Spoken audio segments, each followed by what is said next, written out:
Testing 1, 2, 3.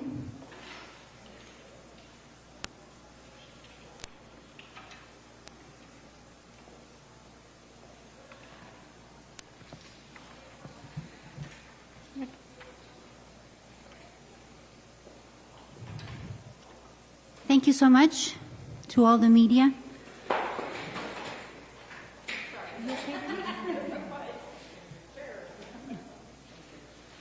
Let's give it another try.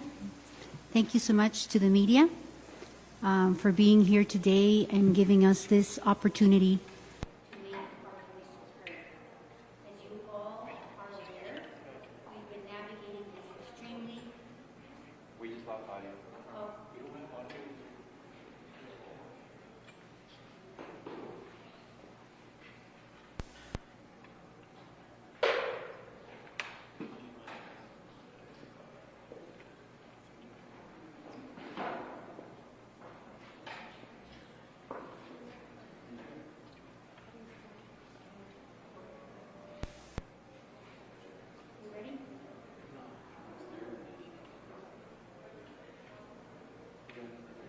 I had it for like a second.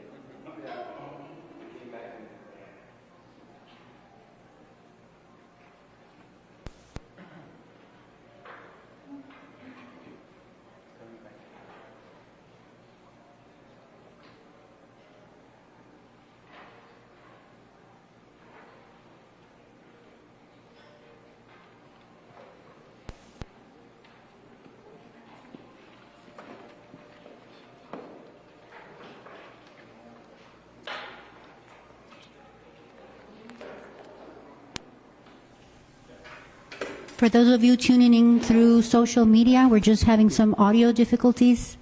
We're about to get started. We're figuring it out. Good to go? Yes. Okay. So I'm going to start all over again. Just wanted to extend a thank you to all the media here today, giving us the opportunity to voice this extremely challenging struggle that our organization has been going through, which is now made public. So as you all know, we've been in a dispute with the city. We had been navigating these challenges silently for over 2 years now. We had remained hopeful and committed to arrive to a resolution. Our intention has always been to find a common ground, to formulate a new contract, allowing us to build a true partnership that would enable us to continue to support our zoo and community even more than what we have for the past 60 years. We have spent the last 2 years and a half now trying to accomplish this. For the past 2 years, we have been met with disregard, reluctance, lies, and misleading directives from the city, which then have now escalated to ultimatums, harassment, threats, and false accusations, attempting to tarnish our reputation in retaliation to the action we have taken this past May 24th. The city's accusations are not only unfounded, but verifiably false. The city making false claims is shameful.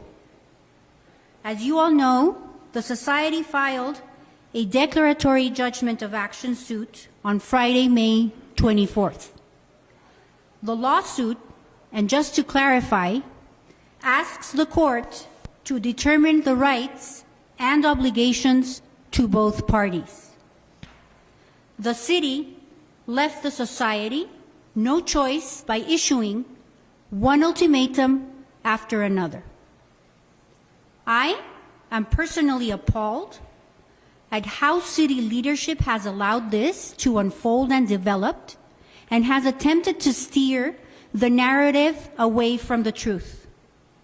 I still have many questions which haven't been answered and which we have asked from the very beginning. Why has City Council made decisions behind closed doors about the fate of an organization like ours, impacting our zoo and animals, our community, and affecting the livelihood of 9 people. These decisions were made with only limited and one-sided information. Most importantly, why has city leadership put city council in that position? And lastly, why has city council complied? Myself and our board members were appalled and revolted by the email the zoo director shared with an apparent friend and zoo consultant, bragging and boasting about killing, notice the choice of words here, killing a 63-year-old organization, putting 9 people out of a job in exchange for money. The amount is irrelevant, only to issue an equally disgraceful apology about his choice of words and how he made his statement. His apology was not about what he actually did. I agree with Mr. Weston, his statement at City's last press conference. The surfacing of this email is tremendously unfortunate. However, let's clarify, it is unfortunate only for the city because it has everything to do with the current dispute. I disagree, Mr. Weston. It is not irrelevant. It explains intention and admission. It is even more outrageous that city leadership attempts to minimize its significance and relevance. The city demands transparency and accountability, but refuses any attempt to hold themselves to the same standards. In a nutshell, the city continues to demand and harass the society to perform obligations outside of the terms of an agreement that the city itself chose to terminate. I will focus now on the most important 5 issues at hand that I wish to clarify. Number 1, the city keeps stating that the termination of the society will not affect the zoo, which is not true. It absolutely will affect the zoo, and it has already. The city will no longer get private funds that the society provided. A lot of our donors have retracted their donations as of today. The city has admitted they can't do it themselves and have stated are actively looking for another nonprofit to do so for them, from which the city apparently believes will receive 100% of the funds raised. This is very confusing to me. So they're expecting for a group of volunteers to work for free and hand over 100% of the funds they raise? So maybe there's confusion here as to how a nonprofit actually operates. Maybe that's where we should start, explaining the basics. Number 2, city alleges that by getting rid of the society, they get to keep 100% of the membership sales, while in the past, they only received 25%. This, as well, is not true. The society has never kept 75% of membership sales. A lot of those funds from the 75% revenue were used for funding numerous projects. If you refer back to our filing, you will find a long list of those. But I like to use my favorite example, and I'll tell you why. One of those projects was the carousel that the society, along with the board of directors, worked very hard for 2 years using those 75% funds to plan, administer, execute the project. And then donated to the city. And this is the reason why it's my favorite example. Because this project now generates close to $500,000 in profit for the city. What does the society get? An invoice. Because when we want to use that carousel to offer our guests at our events that we put together to raise funds for the zoo, the city charges us for the use of that carousel. Other projects, Splash Pad, Treehouse Playground, Savannah's medical treatments, as well as Juno's, the list goes on and on. So while the city focuses on membership sales, they ignore completely that in addition to membership sales, the society also raised millions of funds from private donors, which money went directly to the zoo. The zoo now is deprived of this source of funding. And as Mr. Weston acknowledged during the last press conference, the city personnel cannot and will not engage in fundraising. Number 3, an audit was never requested before the expiration of an agreement. Transparency was never an issue. Please refer back to the city deputy's letter from February 27th. Transparency was never an issue. The society, despite the fact that our contract had expired, agreed to a mutual audit on May 20th and reiterated its willingness to engage in such an audit again on May 24th. To this day, the society agrees to a mutual audit of zoo funds. The city retracted their public offer and did not offer an explanation. Number 4, the city makes it sound like the society wants to just keep the funds for itself. Another false narrative.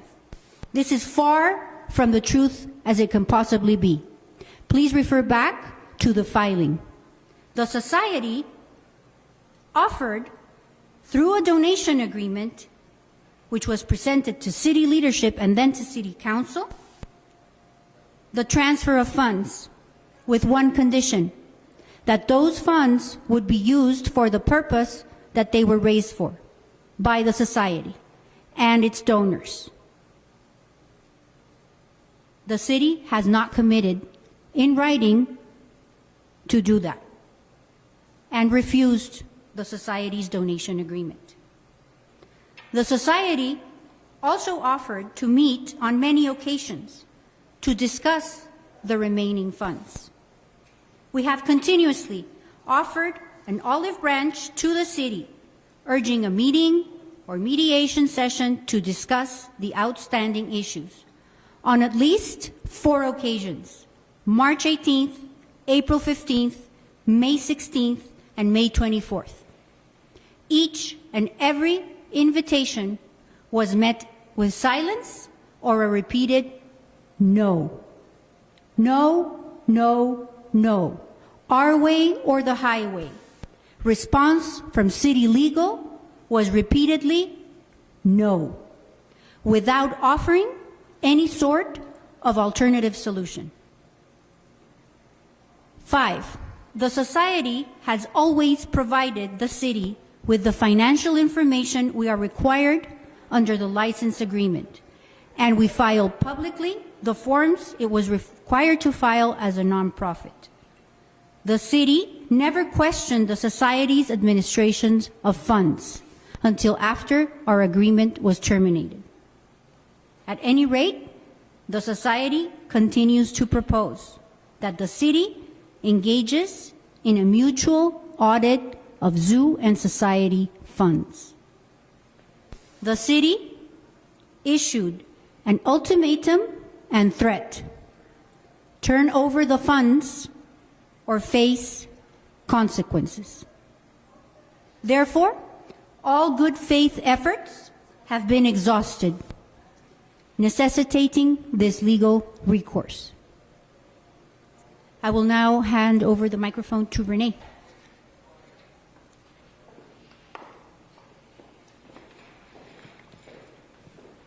Thank you, Pam. I'm Renee Newart, Executive Director of the El Paso Zoological Society for the last 15 years. And over those years, I have truly been blessed to work with dedicated staff and committed members of our community who volunteer and sit on our board of directors.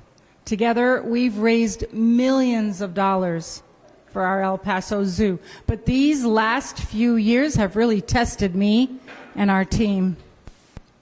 And the last few months have been unprecedented, never before known. Our zoo is economic development for our city. It is quality of life for our community. And we believe that. We only want what is best for our zoo. So, Mayor Leeser and Representative Brian Kennedy, we too care about the animals and the children. In fact, as Pam indicated, the Zoo Society supported Juno, our Asian elephant's breast cancer journey. It was the Zoo Society that brought in a veterinary oncologist from New York and another veterinary oncologist from Arizona to treat her. We paid for all of her medications and procedures, $50,000 over 5 years until the cancer took over. And just recently, the Zoo Society supported Savannah's arthritis care with stem cell and laser therapy. But as the oldest elephant on record, the arthritis took over and it was too painful for Savannah. So a decision was made by Gabriel Moya, who was her lead elephant zookeeper and our veterinarian, to put her down in January of 2024. Yes, we care about the animals and the children. Every year, the Zoo Society pays for zoo field trips for Title I schools. These are low-income schools where most of the children receive reduced or free breakfast and lunch. The Zoo Society covers their cost for the children's and teachers' zoo field trip.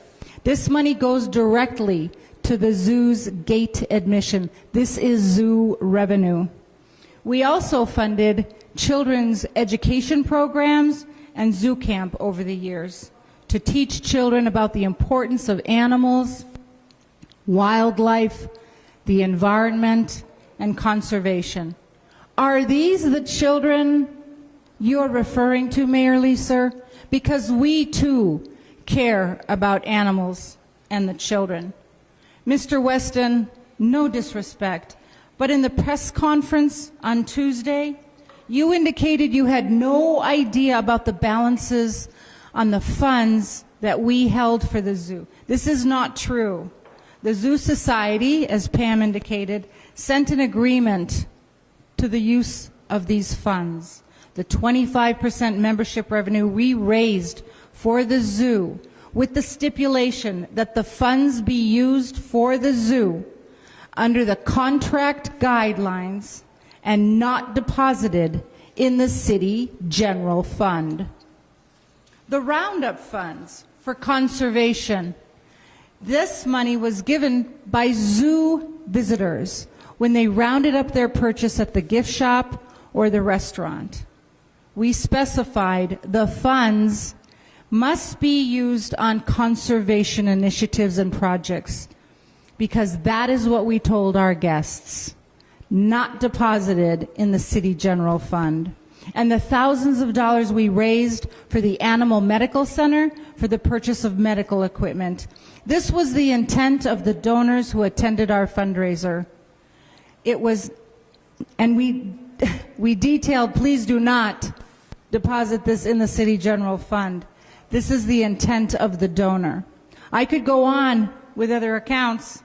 We sent the agreement listing the funds, listing the balance, and we were ready to pay out these funds with the city's agreement to use the funds as intended.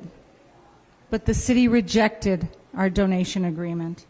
And unfortunately, again, as Pam indicated, due to the city's actions, one of our major donors pulled their $500,000 donation when they learned the city council's actions. So when the city says that its decision not to renew the contract with the society doesn't affect the zoo or the animals, they are dead wrong. In closing, I want to comment again about Tuesday's city press conference, where we saw Mayor Leeser and City Manager Mr. Weston talk about the zoo. But where was Joe Montesano, the zoo director, the one individual who runs and operates our El Paso Zoo? It appears to me that the zoo is now being operated by the city's bureaucrats and the council's politicians. Is this what our zoo needs? Bureaucrats and politicians running our zoo? Running our zoo? Do they know what SAFE means? Do they know about the SSP program?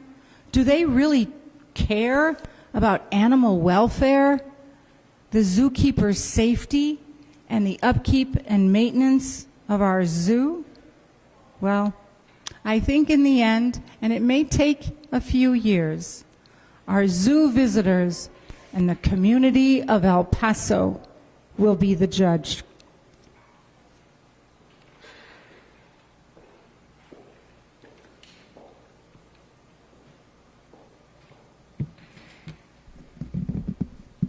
Hello, everybody. Thank you for being here. I hope you can hear me. My name is Olivia Siqueiros, and I have proudly served as a staff member at the El Paso Zoological Society for over a decade. For more than 60 years, our organization has been a cornerstone in the community and a dedicated supporter of the El Paso Zoo. Our unwavering commitment and dedication to the zoo, the community, and the well-being of the animals has always been evident in all of our endeavors. We have uplifted the morale of all staff, provided enriching experiences for the animals to ensure their quality of life, provided Title I schools the opportunity, the unique and wonderful opportunity to explore and learn in an environment, and more. By fostering these relationships and partnerships within the community where local supported local, we furthered the zoo's mission of reconnecting people of all ages with nature. And our passion and dedication extended beyond our professional roles to a personal devotion to this city and the zoo. Over the years, we have diligently worked to support the growth and development of the zoo, a place that holds a very special place in my heart. We have stood by the staff during difficult times, such as bidding farewell to our beloved animals like Savannah, the Asian elephant, ensuring that the staff, all the staff, felt supported, acknowledged, and valued. And despite facing challenges since 2019, we have persevered with unwavering love and support for our zoo, our colleagues, and the animals. We have remained steadfast in our mission to be a vital partner to the El Paso Zoo, essential for its growth and success, and an advocate for the zoo in our community. We are driven by a deep-seated desire to inspire the next generation of conservation advocates. We continue to strive to be heard and ensure that all of our contributions are remembered. The El Paso Zoological Society stands strong, determined to continue its important work and make a lasting impact. Thank you very much for your time.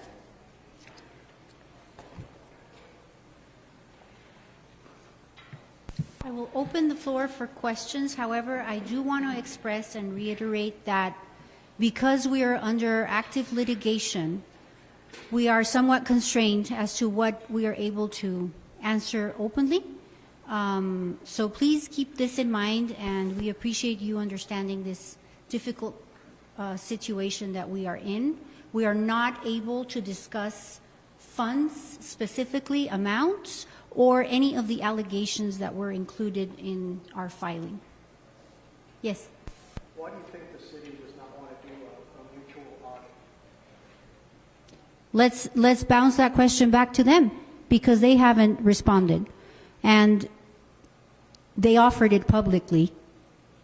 So city, why would you not commit to a zoo audit? Yes? Who from the city is misleading the city council? I am unaware. We have been kept in the dark, as I mentioned in my statement. These meetings have been held behind closed doors. And we had initially been in contact with City Deputy Manager Dion Mack at the beginning of this process. And then that transferred directly to Mr. Weston. But we have been unable to have an open discussion with council when this dispute began. However, back when we were preparing to present our contract, we made the effort to meet with city council representatives individually, make sure they were aware of who we were, what we did for the zoo, because a lot of them were not. We learned that some of them were not even aware that we existed. So we made this effort back in 2022 when we were foreseeing that we were going to present this proposal to them. Yes? I know you said in English, lo puedes decir en español. Sí, claro.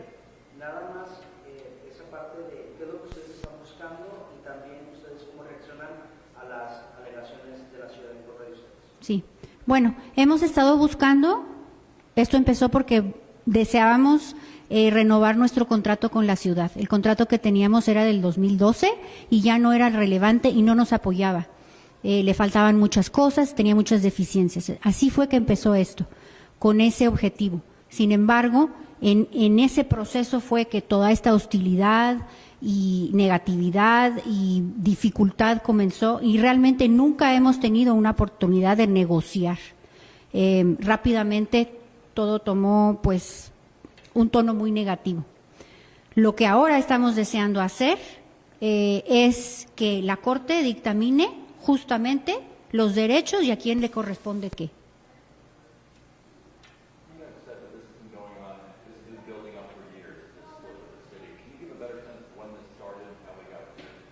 Yes, of course. So this all started back in 2022 when I stepped into the chair position. This is where I realized that our contract was up for renewal at the end of that year. It was a contract that was no longer relevant. It was a contract that was put together back in 2012 and with a minor amendment in 2018. A lot of the struggles or challenges that we were having in fulfilling our role were precisely because the contract was not supportive. For example, the carousel was one of the features that was not included in the contract and was always a source of friction.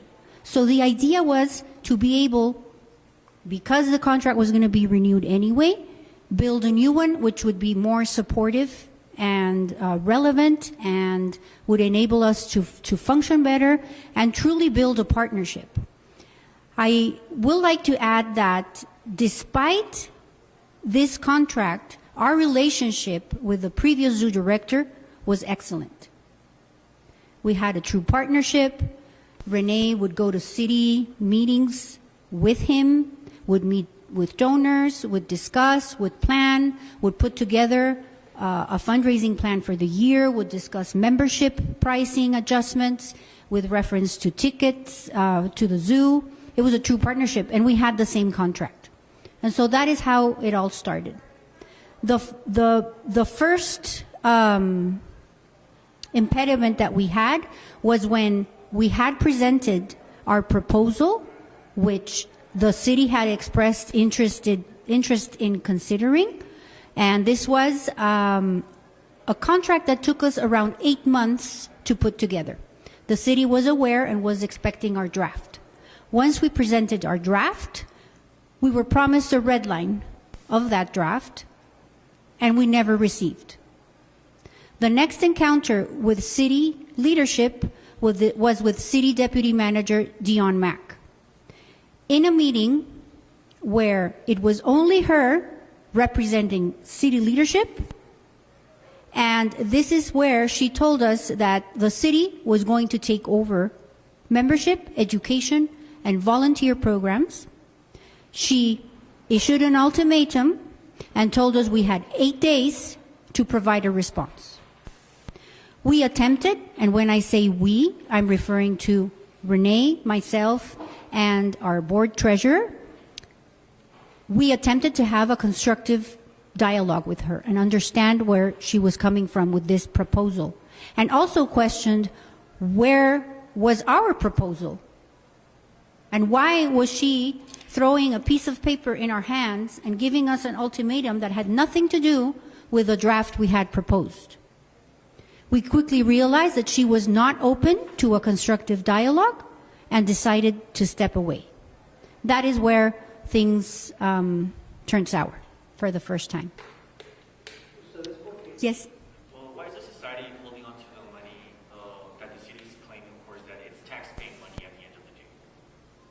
Can you repeat your question? Yes.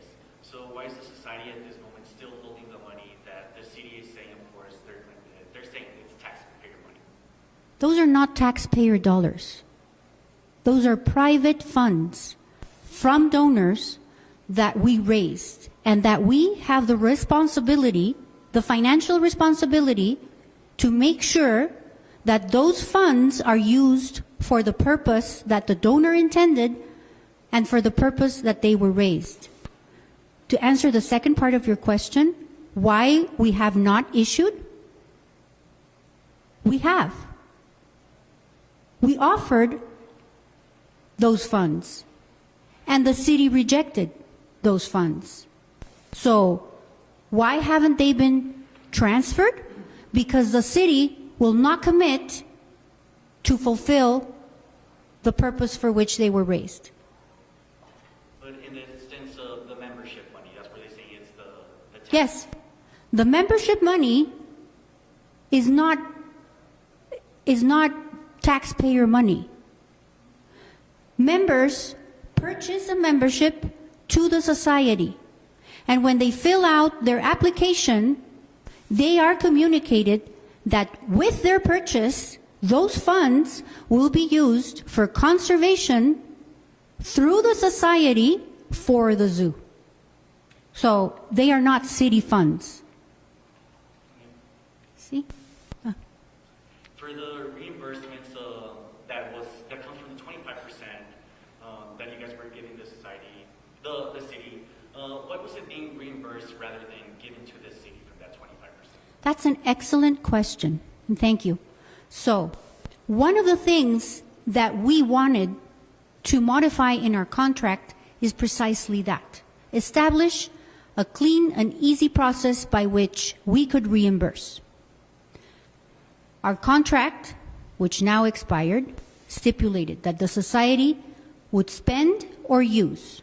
And that was the process that was common practice with previous zoo directors. The zoo director would go, buy the spider monkey pump, present an invoice, and we would reimburse. That was the established process, even though it was not clearly outlined in our contract. With the current zoo director, that process deviated somewhat from what was previously done. He would not usually provide invoices, he would provide receipts. Did I answer your question? So it wasn't something that was necessarily established in the contract, it was more a practice that had been done. Correct, but the language of the contract states, the society shall spend or the society shall use. So the society has never transferred funds directly to the city. The only exception is when we secured a large donation and then we presented a donation agreement to City Council to consider, and if they accepted it, then we would transfer the funds with a separate donation agreement signed to ensure that the donor's intent is fulfilled, and that was a completely different process. I know there's some questions that the city can't answer regarding the fund specifically because of the litigation. Correct. Would you be able to tell us how much exactly money does the society have, or is this something that can't? That would be the perfect example of a question we cannot answer. So the city released obviously several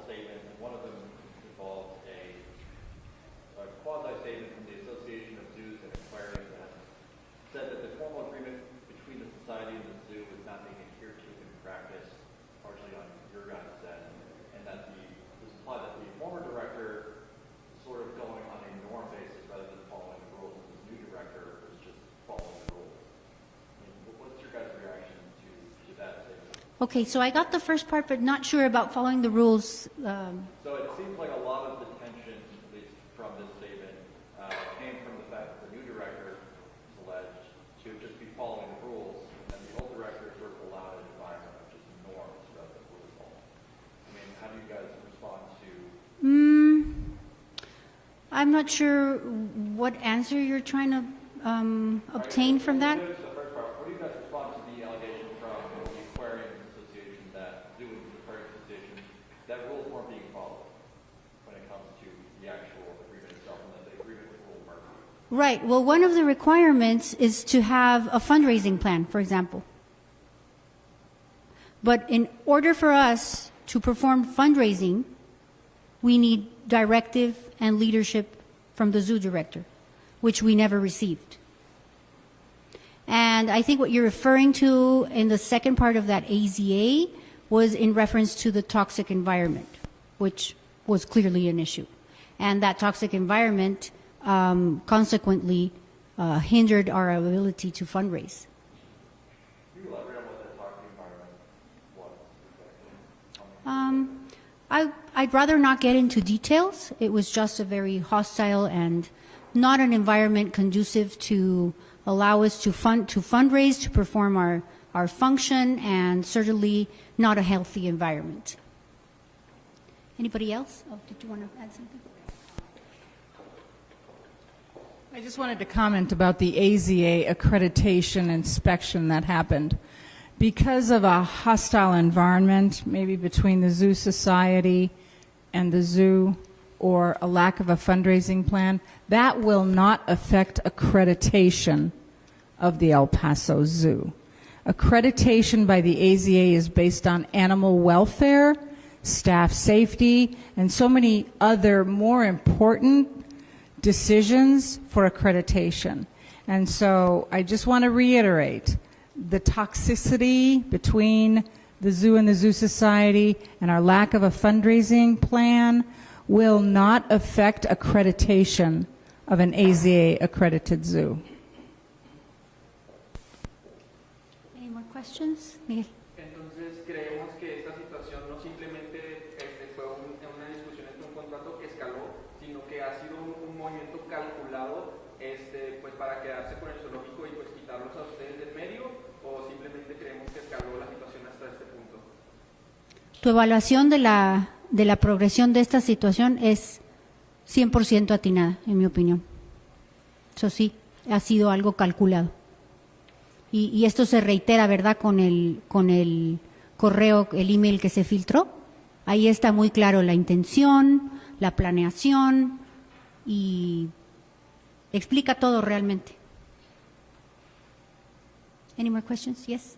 I think a lot of people are excuse me, wondering why there's so much secrecy about how much money the Zoological Society has in the bank, and why so much resistance to divulging that or commenting on that. How many what? Sorry, just the last part, repeat. Why is there so much resistance in divulging how much money is in the account even to the city? Why is there so much secrecy about how Well, the only thing I can assert to and comment on is that once that email filtrated, we realized that the zoo director could have possibly misled city council with revealing an amount that is not accurate. So was that amount not accurate? Correct. And so why, it's still like, why so much secrecy about how much is in your bank account? We have always expressed, as I mentioned in my statement, to have an open and transparent discussion with city leadership and engage in an audit as long as it's mutual. Anybody else? The city says that they don't know where the roundup money that went for the conservation or the zoo went. Right. Do you guys are able to provide how much money that is, and also how this money was used, or are there records? We are happy to share with the media our donation agreement that we issued. Yes, that conservation money was part of that donation agreement that we offered the city and that they rejected. So, one last question, and then I think we're ready to. Is it possible that we can put in Spanish? Just, Sure, yeah, I'd be open to that. Yes, of course. So thank you once again to all the media. Thank you, and we really appreciate this opportunity to make our voices heard. Thank you so much.